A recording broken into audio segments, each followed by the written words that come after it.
Amazon prime videos पर एक ऐसी मूवी मौजूद है जिसे देखकर आपकी रूह कांप जाएगी।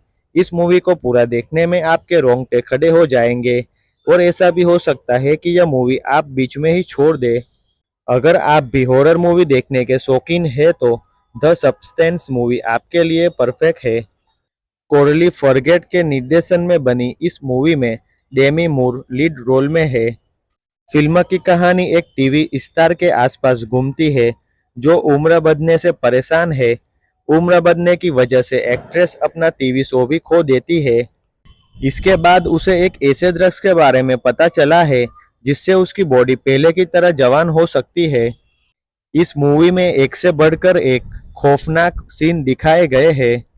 द सब्सटेंस मूवी ने दुनिया भर में शानदार कमाई की थी और अब यह फिल्म ओटीटी पर भी रिलीज हो चुकी है।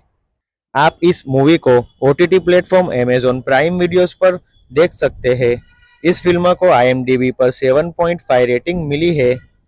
डेली लेटेस्ट एंटरटेनमेंट न्यूज़ के लिए हमारी चैनल को सब्सक्राइब करें और बेल आइकन को ज़रूर दबाएं।